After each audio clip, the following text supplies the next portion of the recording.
Hey everyone. Hey Mare, how are you doing today? Welcome to Rewriting the Narrative, wherever you guys are listening.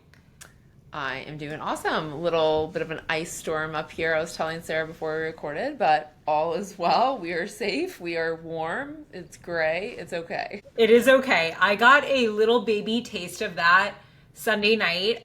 I was up in New England. I was in New York and Connecticut, and I was doing a walk around 5 o'clock and all bundled up for this Floridian. And the skies opened up just slightly. And this Floridian would call it a flake. People would argue what it was, but there was definitely iciness in It was a flake. I saw it the was a flake, video. It was a flake. which was probably like just a minuscule of what is going on for you right now. So I won't rub that in too hard today. No, I actually wish we had snow right now. We did have a bunch, but we don't right now. It warmed up a little bit. And so now it's just a lot of ice, and to which I can say 100% anyone who saw Sarah's video, that was snow, that was not hail. What I had today was absolutely hail. It's the ice up here, when it is ice, it literally just puts a shell on your entire car. It's pretty wild, but all good, all good. And It oh, will. we have a holiday next week. Or you guys do. Thanksgiving, Yeah. yes, a week. So you guys are we're recording this on Friday the 21st. So by the time this comes out, it will be Black Friday. And you know what I am deeming Black Friday? The international day that I work on unsubscribing to emails. Yeah. That's So hysterical. take that for what it is worth, you guys. Only follow along with the companies that you really, really do, support, and don't fall into, the marketing hype. Side note, shameless plug, our newsletter. I'm not going to lie, there's occasions that we include like links and our services because you girls got to eat. No, and we want to work with you guys and we want to showcase, what we love. But our newsletters are very, educational, as well as, I'm going to say, just badass vibes, empowerment. And speaking of vibes, we're going to be talking about energy today Hmm. related to the menstrual cycle, and not what everyone thinks. Like, we say menstrual cycle and everyone goes to bleeding, right? Period, blood, menstrual cycle, yuck, right? And we want to, one, not think yuck about the menstrual cycle, and two, we want to also just understand that when we say cycle, we're talking about the whole thing. So there's a lot of, hormonal fluctuations going on. We are cyclical beings, very much so. And today we want to talk about ovulation, which doesn't get enough love, but it really is the main event of the menstrual cycle. And we're going to talk more specifically about your energy levels around ovulation, because we see this all the time. It comes up in our calls where clients start experiencing certain biofeedback, especially related to like maybe anxiety or low energy, or maybe disorganized energy is a good way to put it, right around like ovulation. And some of them may not even know that it's around ovulation. They just know it's like this random time, every, couple of weeks that they feel this way. So we're going to dive into what is actually happening in the body at this point in the cycle, and why these sensations show up for some women. Yeah. First, I think would it be appropriate to maybe we clarify those feeling energized versus wired, because those are, Yeah. I mean, and honestly, there's can be a little bit of both. Like we Oh, can and there can have, be overlap for sure. yeah, it's not a this or that thing, I think is important. So when I think of energized, I typically think of really being focused, being motivated, being very clear energy. Would that be kind of appropriate? Is that how you feel when you think energized?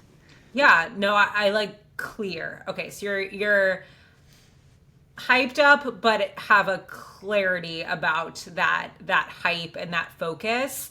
um your body, maybe, is feeling, good, and like you have just stuff to juice to give. Yeah. Whereas like that wired energy Yeah. is going to be, I have this and I don't know what to do with it, and I'm restless and my brain is spinning, and maybe my body feels like, I know for me, when I'm wired, that's when I'm very prone to accidents. So dropping things, maybe in the gym, like being a little bit more klutzy, or you might be very reactive. Yeah. So some women will be like, ovulation is when we are most fertile. Yeah. But some women may be snappy around their significant others, during this time because of that unsettled, energy or reactivity. Yeah. One other thing with like feeling wired for some people is they can have, I think this is a great, like you have all the tabs open, but you're not really like, you're kind of bebopping from tab to tab. And instead of being clear and focused, I always think of wired as like you have so much bottled up inside and you're not really knowing what to do with it. Kind of like that when the alarm goes off, but it goes off late and you see what time it is and you stand up and you'd rather run around, naked trying to figure out what to do, and oh my gosh, I'm late. When in reality, if you just calm down, slow down, just make a path to the bathroom, start getting ready, it's gonna be a lot quicker than running in circles. But that's kind of what wired sometimes can feel like too, is you have so many tabs open and so many things to do, you can't really be clear and focused on something for some people. Okay, so why might that be happening from a hormonal standpoint?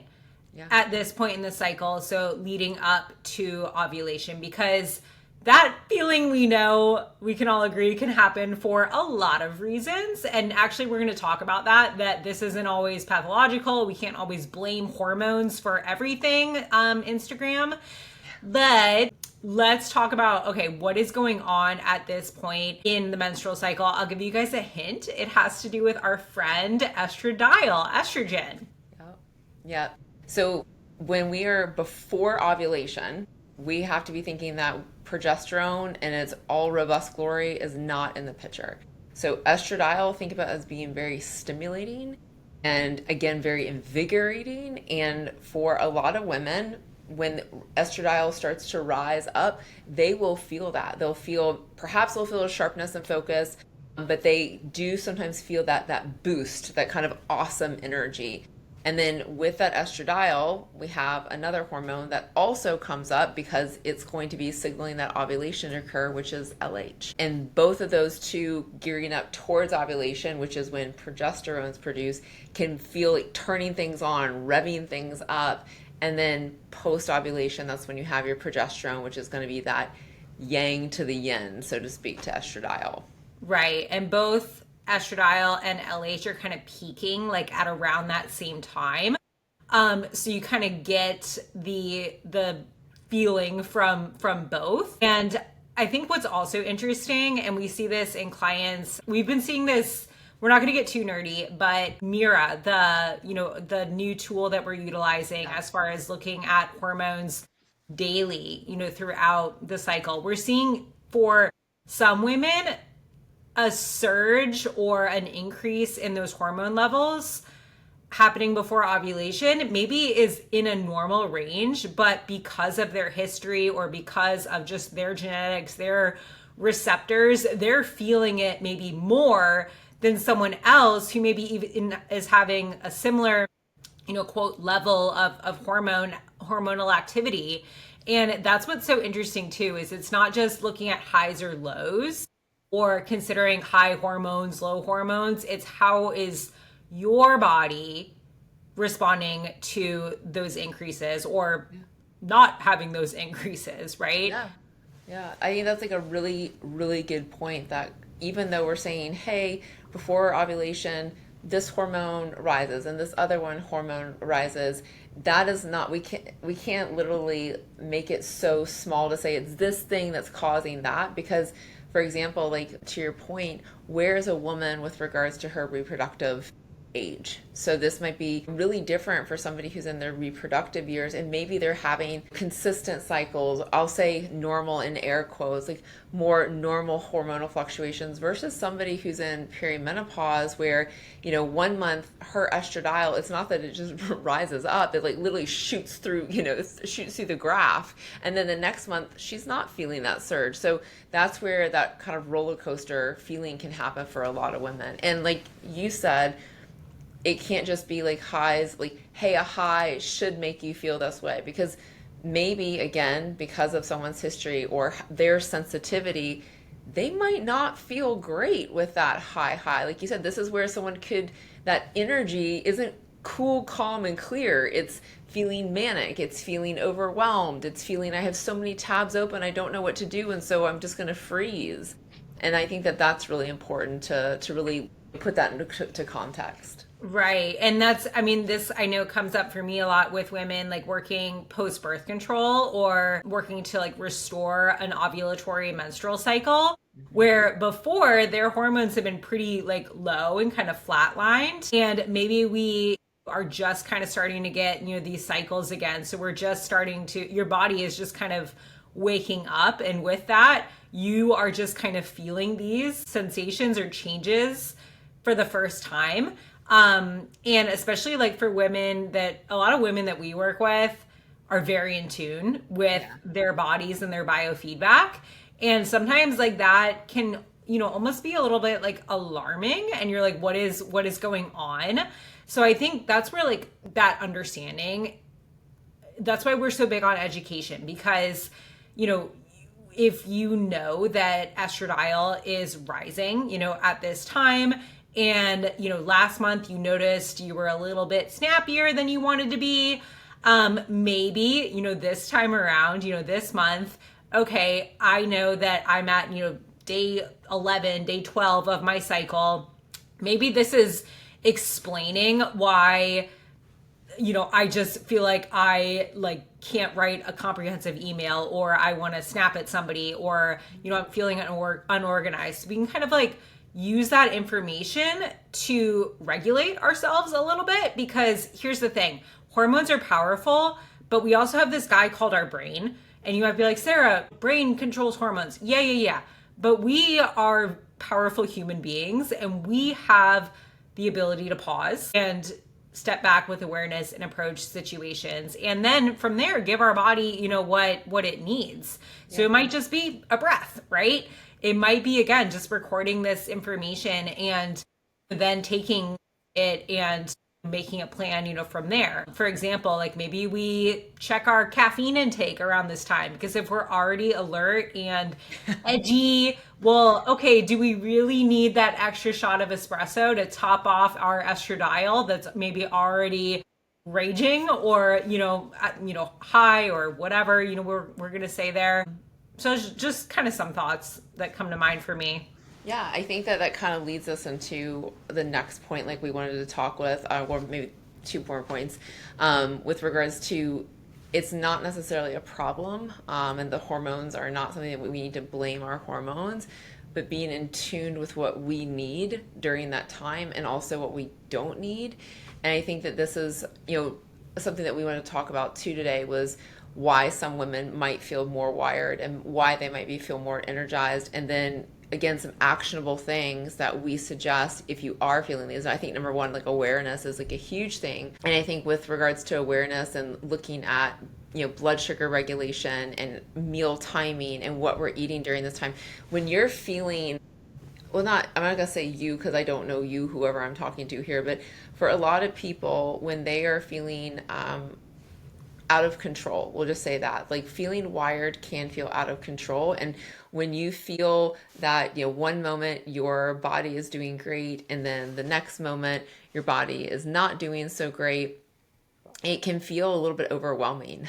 And at that time, we have to say, like, hey, what can I control? This is where coming into looking at blood sugar regulation is really important, because estrogen does impact insulin sensitivity, which is an amazing thing. Rising estradiol actually improves insulin sensitivity, which is something that we want. However, if perhaps at this time we're leaning into quick meals that are, highly processed or just maybe not serving of us, that can be like a really big mismatch to our brain with regards to, stimulation or drops in blood sugar.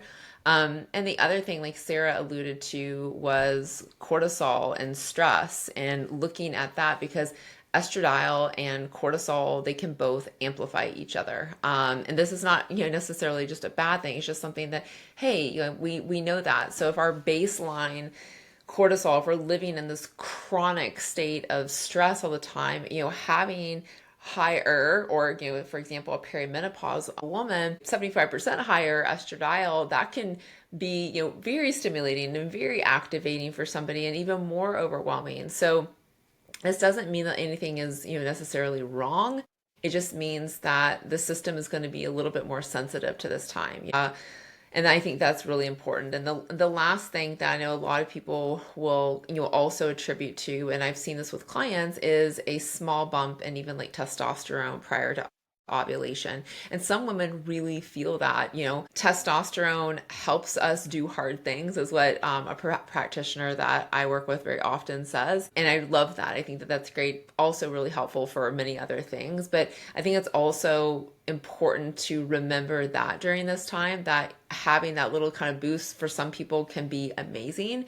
And then for other people, it just also might help them feel a little bit more switched on, to which sometimes switched on may be a little bit more for overwhelm. So the last thing we'll kind of talk about is some practical suggestions that if you... Okay, so awareness is that first step, but then we need some action behind it. We need a little pedal to the metal, not too much, but we need to kind of understand that it isn't just, our hormones. Like, we might be in a beautiful, kind of range, again, like that term can mean so many different things depending on where you are in your life cycle, your health history. But as a whole here, your habits play a role. So what is the first maybe kind of habit that we want to look at? And let me even reel back. When do we kind of like, okay, like this is something to address? Like when do we kind of start having that conversation, Mare? Yeah, I think that as coaches, when we start to hear feedback of overwhelm, confusion, frustration, I think that taking a pause with the client, one, I think it's interesting whenever I get any feedback, especially, for females, even looking at weight fluctuations, I always go to their menstrual cycle tracker that we share, just to see where they're at with regards to that menstrual cycle. 'Cause again, sleeplessness, like any of that stuff can be explained, to which, again, if somebody's not sleeping, they're going to be, feeling overwhelmed. Like we're all there, we all feel that. So I think that really just listening, and then before I start running down a train of, hey, it could be this, that, and the other, I just take a step back and say like, hey, like where is she in her cycle and what could be impacted here? And I think that's where coming down to those free lifestyle things that honestly we suggest for anybody. And for me, I think you mentioned this as far as caffeine consumption, looking at, and actually saying like, hey, like right now, sleep isn't good. If we're not sleeping well or sleeping well long enough, because let's be real, like sleeping 6 hours is one thing, but if you're not getting, for me, I've talked about it. If I go to bed at like, 9:30, 10 o'clock and I sleep 6 hours, that is a crazy different feeling from if I go to bed at midnight. If I could go to bed at midnight and wake up at 6 a.m., like that feels horrendous. And it's just because of when I went to bed. And that's just what I've learned over like my years is like, hey, like going to bed by bedtime, like that like seals the deal for me. So caffeine consumption is something Sarah and I talk about often. And I'm going to speak for both of us and say, we have to cut caffeine off earlier, or we have to understand what we are signing up for, which is going to be, hey, I'm going to be wired at 10. So there's no questions. I'm not going to sleep well. I am 1 o'clock. I'm a 1 o'clock girly to Yeah. get my 8 hours of sleep, and I'm definitely an 8 hours of sleep girly. Yes. Which, speaking of sleep, like this is where we can, as coaches, like maybe come in and maybe around this time mid-cycle we increase magnesium ever so slightly. Love that. Or we implement something like L-theanine, which you can use kind of PRN to offer a little bit of calm, right? crutch, but it's maybe a tool while we kind of work on, these other things. Or again, depending on, I mean, you mentioned, phase of life when things are a little unpredictable, we have some L-theanine on hand, just Yeah. as, one example of many. But yeah, I mean, that's huge. Blood sugar regulation. So really making sure, and not just, again, like what you do 90 days prior to ovulation impacts ovulation that month. Yeah. So it's November. When you ovulated in November is going to be influenced more so by what you did in August, if I got that math right. I was like, that was really great math. Like I was like, oh, she's going there. She's doing this live. This is gonna be Yeah, impressive. I was like, yeah, yeah. So what you were doing, over the summer, so party time, what is sleep, or or on the flip side, okay, we're getting into holiday season. Maybe we're not feeling how we want to feel right now. Maybe we Yeah. are really edgy. Well, we don't want to feel this way come January and Valentine's Day, right? We want to start feeling, better by then. And we don't want to settle for feeling wired. We want to feel energized. So we want to start doing those things like eating balanced meals regularly, like being mindful of our caffeine, like still training, but just being mindful of recovery and being Oh my mindful of God. where we're at. Like if you're like me a couple weeks ago, maybe slow down a little bit when you're warming up for your deadlift so you don't drop that kettlebell on your toe. It's okay, by the way, but this is just again where awareness, kind of comes into play. We're not avoiding training. We're not, you know, coming at, approach or supporting our bodies from a place of fear. We're just again like practicing some awareness. I know I have some friends, I don't know if you talk to women about this, where they adjust their workload Yeah. or like kind of what they focus on, like task wise, depending on where they're at in their cycle. Like maybe it's more, maybe, energy is great and focused. So maybe that's more creative work, around ovulation time. So just Yeah. one example. I think that I'm really glad that you brought up the training because that's something we talked about like earlier. And I think that it's really important that, Sarah and I've said it often, but I think this is a great podcast to say it again, is we do not believe in setting your training as part as your cycle, like as a continuous thing. I think that one thing we love is auto regulation. So telling, what I mean by that is saying, and I totally just all of a sudden forgot like what people call it, like cycle syncing your training, I think it is. Yeah, And that's what that's, the girls are calling it. yeah, and that's something that I think is the biggest thing of this podcast today we want to get across is auto regulation. Like just don't treat your body like nasty. Like if you're like your body's exhausted and you are tired, well, number one, yeah, you're right. You're probably going to be more prone to injury. So instead of kind of fighting through that and maybe getting injured, then saying, hey, you know what? Like I'm gonna slow things down, kind of like Sarah said. I'm gonna focus more on tempo this week. I'm my back and my pelvis is just I feel it. It's not quite there. Listening to your body, like that's not failing. But for Sarah and I, we also don't necessarily believe in for every female. I'm gonna say every female because is there a female out there that for whatever reason having maybe 2 days where or 2 weeks where she goes hard and she knows because she is consistent. She is like every month it is the same thing and she knows these 2 weeks of out of the month that she does need to pull back and train differently. She doesn't need to stop strength training and all of a sudden do Pilates. No shame to Pilates. Love it. Love it.